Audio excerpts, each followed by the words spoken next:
The air was thick with the scent of damp earth and wilting flowers as mourners stood in silence, their heads bowed in reverence.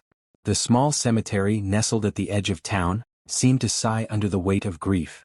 A light drizzle fell from the overcast sky, tracing cold trails down the mourners' faces, though none of them could distinguish it from their own tears. Daniel Reeves stood at the forefront, his fingers clenched into a white-knuckled grip around the edges of his late son's casket. He had no more tears left to shed, they had drained from him in the sleepless nights leading up to this moment. His son Nathan had been his entire world, a bright and lively 10-year-old who had filled their home with laughter. Until one fateful night that laughter was stolen away forever. The police report had been inconclusive. They had found Nathan's body in his bed, his small frame unnaturally still, his face oddly peaceful. No signs of forced entry. No indications of struggle. The coroner had ruled it as sudden unexplained death, a phrase that left Daniel empty and unsatisfied. A father's instinct screamed that something was wrong. Something had happened that night, something unnatural. As the priest droned on about eternal peace, Daniel's mind was elsewhere. It was fixated on the small camera hidden beneath Nathan's funeral clothes, nestled inside the coffin with him. A desperate act from a grieving father. He needed answers. He needed to know if his son's rest would truly be undisturbed. No one knew about the camera. Not even his wife Rachel, who stood beside him, trembling under the weight of sorrow. The tiny device had been placed within the satin lining, its lens no larger than a button. It would record for 72 hours, capturing whatever transpired within the confines of that coffin. And once the coffin was buried, Daniel would retrieve the footage. He wasn't sure what he expected to see, perhaps nothing at all. But his gut told him otherwise. As the casket was lowered into the grave, Daniel felt the crushing finality of it all. Dirt was shoveled onto the lid, a rhythmic hollow sound that seemed to echo inside his skull. He had lost his son. But something inside him whispered that Nathan wasn't truly gone. That night, Daniel lay awake, staring at the ceiling, waiting for time to pass. He had a plan. He would return under the cover of darkness, retrieve the camera, and watch the footage. What it revealed would either give him closure or destroy him entirely. And deep down, he already knew which one it would be. Midnight hung over the cemetery like a heavy shroud. The town slept, its streetlights flickering with an eerie rhythm as Daniel crept through the wrought iron gates, a shovel slung over his shoulder. His pulse hammered in his ears, the only sound against the whispering wind that curled through the gravestones. He had never imagined himself capable of such a thing, digging up his own son's grave. And yet, here he was, his body moving on instinct, driven by an unbearable need to know the truth. If the camera had captured nothing he could let go. If it had recorded something else, then he would finally understand what had happened to Nathan. The damp soil yielded beneath his trembling hands as he dug, every shovelful of dirt feeling heavier than the last. Hours seemed to pass before the dull thud of metal struck wood. Daniel sucked in a breath, wiping the sweat from his brow, and reached down to pry open the coffin lid. A shudder ran through him as the creaking hinges groaned in protest. He expected the still form of his son, the same as it had been when they buried him. But something was wrong. Nathan's body was twisted. His small hands, which had been gently folded over his chest, were now splayed outward, fingers curled as though clawing at the satin interior. His mouth hung open in a silent scream. And his eyes were open. Daniel recoiled, his breath hitching. This wasn't possible. The coroner had closed his son's eyes. The morticians had prepared him, ensuring his expression remained peaceful. Yet here Nathan lay, contorted and horrified as if he had been awake. As if he had struggled. With trembling hands, Daniel fumbled for the tiny camera, embedded deep in the folds of fabric. He grasped it and held it up, his fingers slick with sweat. It had recorded everything. And now he had to watch it. But he already knew, in the pit of his stomach, that whatever was on that tape would haunt him forever. Daniel sat in his dimly lit study, the only source of illumination coming from the glow of his laptop screen. The camera rested in his trembling hands, its tiny form heavier than any burden he had ever carried. His heartbeat was an erratic drum, pounding against his ribs as he inserted the memory card and opened the footage. The screen flickered to life, displaying a grainy black and white view of Nathan's coffin interior. At first nothing happened. Nathan's lifeless body remained still, undisturbed by the passage of time.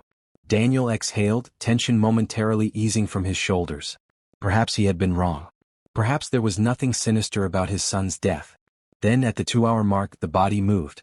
Daniel's breath caught in his throat as Nathan's fingers twitched. It was slight, barely noticeable, but it was there. The movement continued, his hands slowly unfolding from his chest, stretching outward in rigid, unnatural motions. His head lolled to the side, lips parting as though gasping for air. Daniel gripped the desk, his knuckles whitening. His son had been dead. They had checked. The doctors, the coroner, the morticians. How was this possible? The footage grew more erratic. Nathan's arms jerked violently, his back arching against the satin lining. The expression on his face twisted from peaceful stillness to something grotesque, a silent wail frozen in time. His eyes snapped open, black pools of void staring directly at the camera. Then came the whisper. A soft, raspy voice crackled through the laptop speakers, barely audible but distinct. "Daddy, help me." Daniel shoved back from his desk, the chair screeching against the hardwood floor. He clutched his mouth to suppress a scream. The whisper wasn't coming from the laptop, it was coming from behind him. Slowly he turned. The room was empty. But the air had shifted, thick with something unseen yet undeniably present. A chill crawled down his spine as the temperature in the room plummeted. He turned back to the screen, his trembling fingers rewinding the footage to listen again. "Daddy, help me." A sob racked his chest. This wasn't just some strange bodily reaction after death. This was real. Nathan had been aware. Nathan had been trapped. And somehow he was still here. Daniel slammed the laptop shut. The rational part of him screamed that this was impossible, but deep in his bones he knew the truth. Something had happened to his son that night, something beyond human comprehension. And he wasn't going to stop until he found out what. Daniel sat in silence, his mind racing through possibilities. He wanted to believe that what he had seen was some kind of trick. Perhaps a failure of the camera, a recording glitch, or an illusion caused by grief and exhaustion. But deep down he knew better. The movement, the voice, it had been real. He couldn't sit with this alone. He needed answers. He needed to understand what had happened to his son. The next morning, Daniel drove to the coroner's office. He had met Dr. Stephen Carter the night Nathan was declared dead. The man had seemed confident in his findings, ruling it as a case of unexplained death, but Daniel needed to push for more. "Mr. Reeves?" Dr. Carter looked up in surprise as Daniel entered his office. I didn't expect to see you here." "I need to talk," Daniel said, his voice tight. "I need to know more about my son's autopsy." Dr. Carter sighed, rubbing his temples. "Daniel, I know how difficult this is. But I assure you there were no signs of trauma, no external injuries. His organs were healthy, there were no toxins in his system." "It was unexplained," Daniel interrupted. "You already told me that. But something doesn't sit right with me. My son was perfectly healthy and then one night he was just gone." Dr. Carter hesitated, his lips pressing into a thin line. "There was one thing," he admitted. "Something I didn't mention because I didn't think it was relevant. His fingernails." Daniel tensed. "What about them?" "They had small fractures," Carter said slowly, as if he had been clawing at something. Daniel felt a chill spread through his body. Like he was trying to get out? Carter shook his head. It didn't make sense. There were no signs of struggle in his room. It could have been an old injury or perhaps a post-mortem effect. But Daniel wasn't convinced. He felt the weight of the camera's footage in his pocket, the whisper still ringing in his ears. He considered telling Dr. Carter about it but hesitated. Would he even believe him? Would anyone? Instead, Daniel left the office with more questions than answers. If Nathan had been aware in those final moments, then what had really happened that night? And why hadn't anyone heard him struggle? His next stop was Nathan's bedroom. Rachel had avoided it since the funeral, leaving everything untouched. Daniel pushed open the door and stepped inside, inhaling the familiar scent of his son's childhood. His fingers brushed over the toys still scattered on the shelves, the half-finished drawing on his desk. Everything was as it had been, except for the bed. The sheets were still the way they had been when Nathan was found. Daniel's throat tightened as he sat on the edge, running his hands over the fabric. Then he noticed something strange. The wooden headboard had faint scratches on it, barely visible in the dim light. His heart pounded. Had Nathan been trying to get up? Had he been trapped in his own body, unable to scream for help? Daniel clenched his fists. The pieces weren't adding up, but one thing was becoming clear. His son's death hadn't been as simple as they made it seem. And he wasn't going to stop until he knew the truth.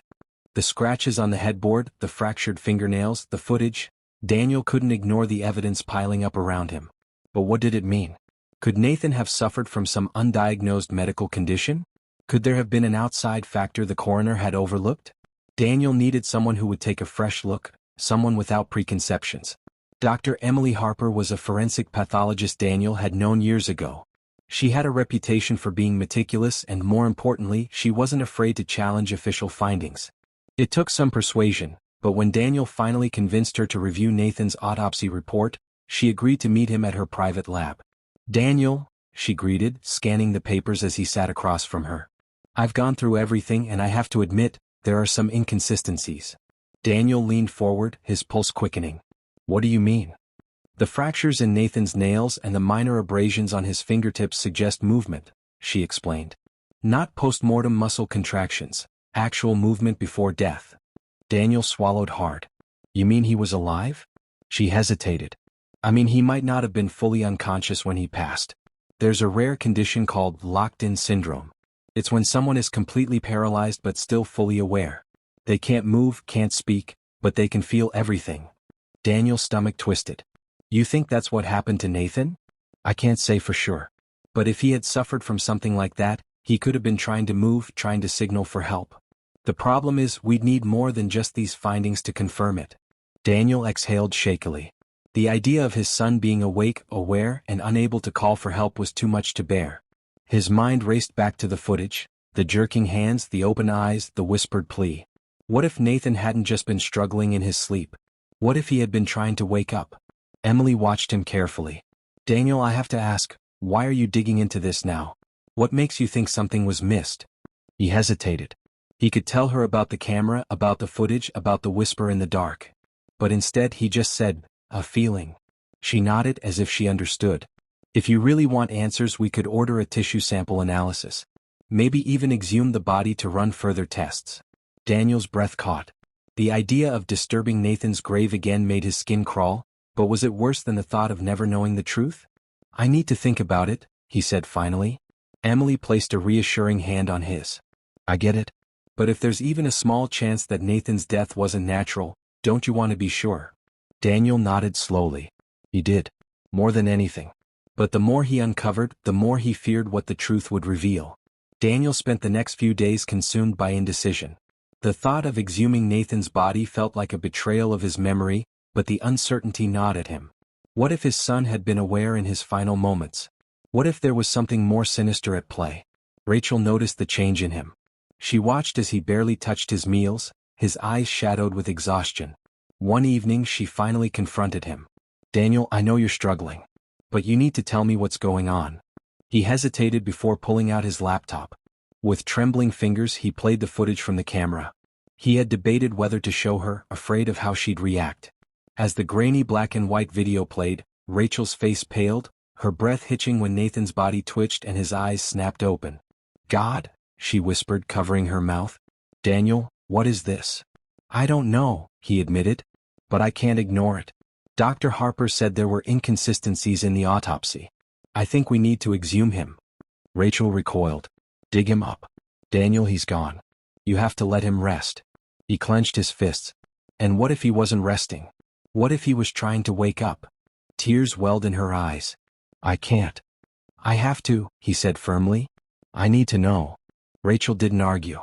She just turned away, shoulders shaking with silent sobs. That night, Daniel contacted Emily. Within a week, the legal paperwork was processed, and the exhumation was scheduled. As the coffin was unearthed, Daniel's stomach twisted with nausea. The air felt thick, suffocating. When they pried open the casket, a collective gasp rippled through the small team of forensic examiners. Nathan's body was not in the same position he had been buried in. His arms were outstretched, fingers curled as if clawing at the coffin lid. His mouth was slightly open, lips dried and cracked. The satin lining of the casket was torn in places, small scratches marking the wood above where his hands rested. Daniel staggered back. His worst fear had been confirmed. Rachel let out a choked sob, collapsing into Emily's arms. The examiners murmured in confusion, exchanging uneasy glances. This, Emily swallowed hard. This shouldn't have happened. Daniel felt his world tilt. His son had been buried alive. Somehow, in a way no one had detected, Nathan had still been alive when they placed him in the ground. Rage boiled inside him. How had this been overlooked? How had no one realized? He thought back to the night Nathan died, the paramedics, the rushed assessment. Had they failed him? In the weeks that followed, an independent investigation was launched. The hospital's procedures were scrutinized and a chilling revelation emerged. Nathan's vitals had been weak but not non-existent. A misdiagnosis had sealed his fate. Daniel and Rachel fought for justice, but nothing could undo what had happened.